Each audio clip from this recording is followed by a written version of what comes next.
There's a girl on TikTok named Farah where she admitted to feeling jealous of her friend. She talked about how her friend had a privileged life and access to things that she's wanted.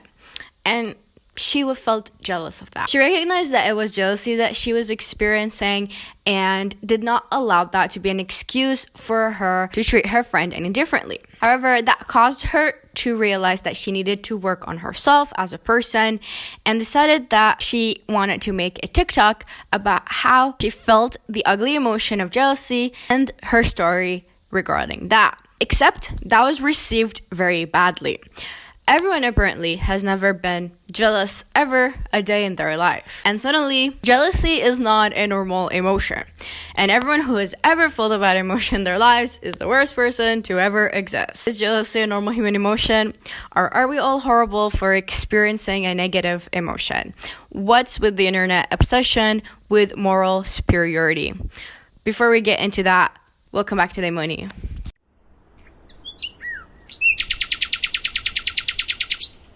Hi. I know my shirt is sort of wrinkled. Wrinkly shirts don't upset me, but I know that it upsets some people, so I'm gonna say sorry, okay? But yeah, anyway, the discourse behind that TikTok really brought me back to reality because I saw so many comments saying that they've never felt jealous before. Now, if you tell me you've never felt jealous before, I'm inclined to believe that you are lying. Everyone experienced jealousy and envy at least once in their lives, and it's totally normal to experience it. Like, have you ever seen someone have something and you really, really want, and you thought to yourself, God damn it, I really want that too? That's jealousy, right? That's jealousy. And also, congratulations, you are the worst person to ever exist according to the internet. Wow. Before we get further into that, I think it's important to talk about semantics because I have seen many comments, people saying that envy and jealousy are not the same thing. I think we all know what we're all talking about, but anyway, I'm going to tell you guys the difference. Jealousy is feeling anxiety to lose something that you have. So for example, think partner feeling jealous of someone else in their partner's life. And envy is wishing to have something that someone else's have. Generally speaking, we use these two interchangeably, and I will do so in this video as well, so just putting that out there. Comment section under Farah's TikTok was filled with either nuance or people saying that she is an horrible person. Apparently, it's not normal to feel jealous of other people. I'm personally not the jealous type, but I have experienced jealousy and I have seen things that made me think, God damn it, I'm so jealous that they have that. And obviously, Farah experiencing jealousy is completely normal. What is not normal is acting upon it or releasing it in an unhealthy way, which she did not do. And she was not encouraging other people to do so as well. She just wanted to start a conversation about this topic. That is something we all experience, and except we pretend that we do not. Someone said it's not normal to feel jealous of your friend, but instead you should feel happy for them for having the life that they have. Which she didn't say that she wasn't happy for her. She just said that she was jealous of her. And you can be jealous and happy for your friend at the same time. Two emotions, even contradictory ones, can exist in you at the same time because humans are complex and often contradictory. Discourse oversimplifies something that's not really easy to discuss. I saw some funny discourse when this TikTok went viral.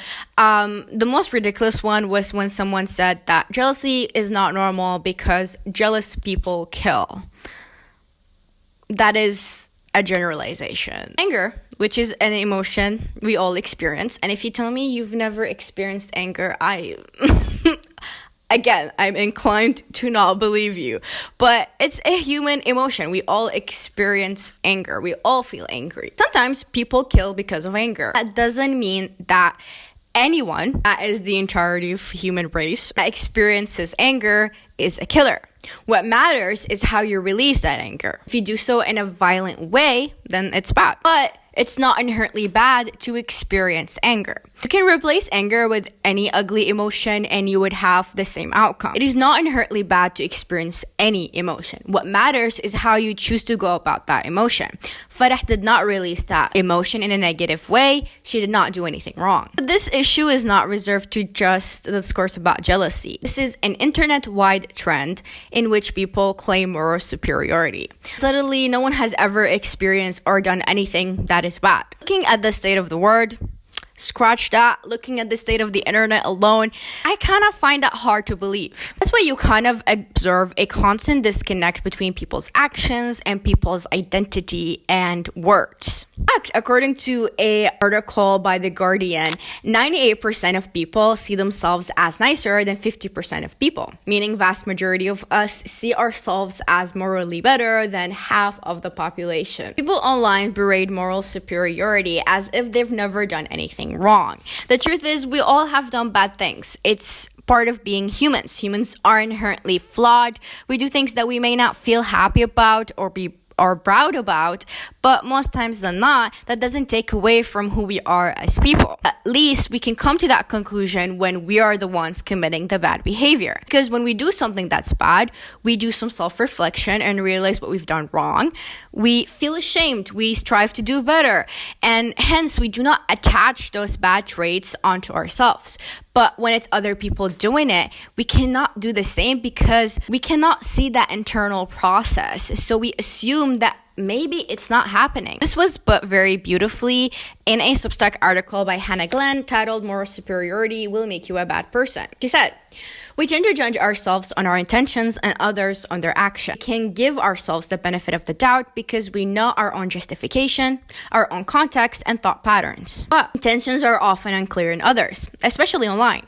Online, we're stripped of all context. We become digital characters who lack depth and humanity. All we have to judge are actions, and even those actions are condensed down to 30-second clips." And I think that's truly it, right?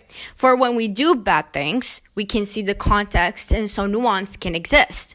With others, it is almost as if we automatically assume the worst. And we often do that on the internet. By the way, this isn't about cancel culture.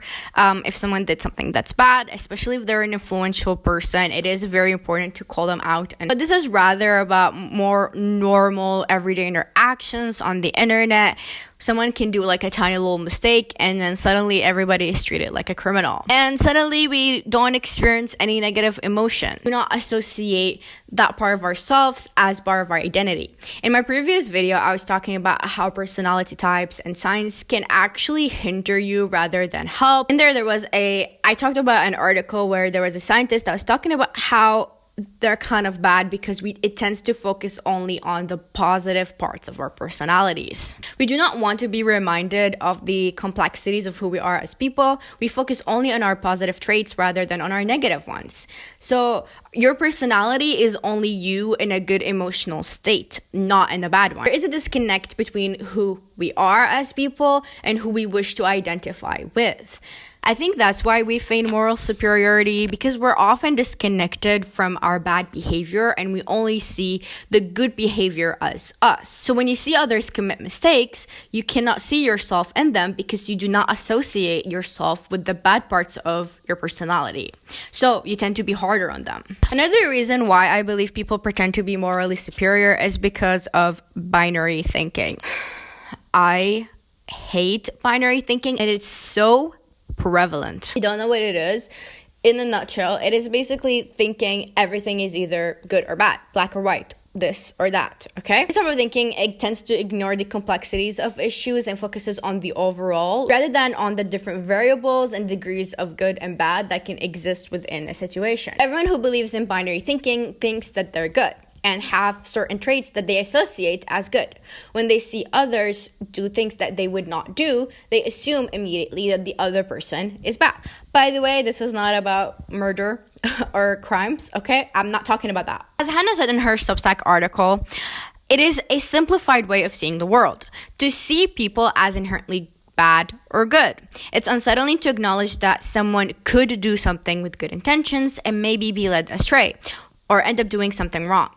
It's uncomfortable to consider. It means that any of us could end up being the bad guy. And I think that's what we're afraid of admitting. If I admit that I could do bad things and I have a binary way of thinking, then I assume that I'm a bad person. But I'm not a bad person.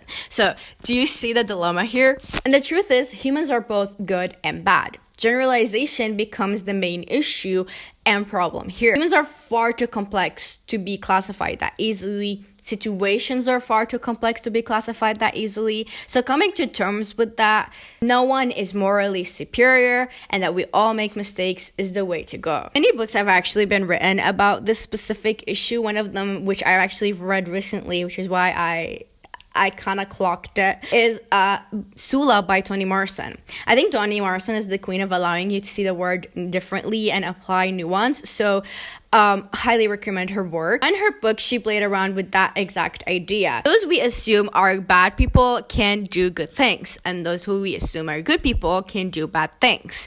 Yin and yang.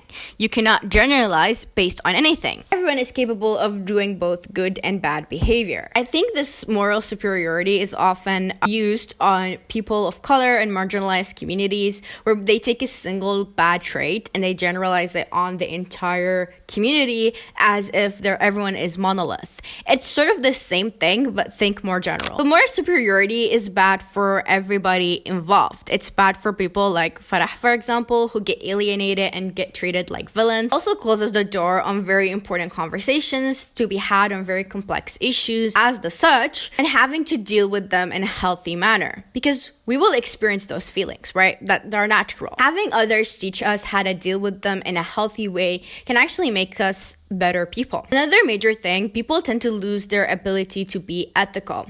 Yes, being morally superior actually makes you a worse person. It's crazy, right? We need to learn to put ourselves in the shoes of others in order to try to understand what they would have felt in that situation and connect with them on a more emotional level. And that's why it's really important to watch/read fiction. It's for the same reason. It's because you start seeing things in the world from a different perspective, one that you may have never thought of yourself, and you grow more ethical and more empathetic and more nuanced. It's also bad for the people who actually practice moral superiority, because when they do wrong things, which they will because they're human beings, they will not be able to accept that they've done anything wrong. They will double down or triple down because they truly believe and see themselves as good people who refuse to accept their bad emotions and bad behavior. So it is much better for everyone to just be nicer to one another and remember that we're all just human beings that make mistakes.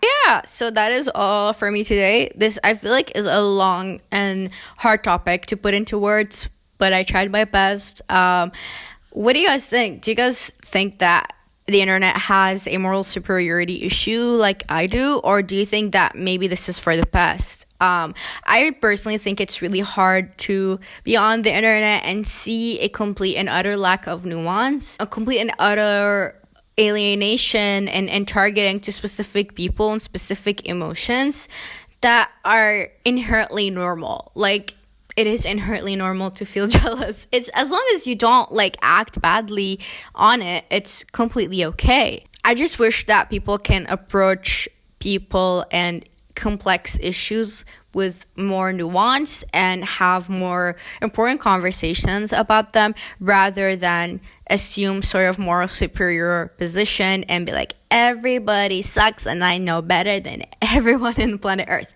because you do not. No one knows better than anyone on planet Earth, okay? We all are good and bad in our own ways, okay?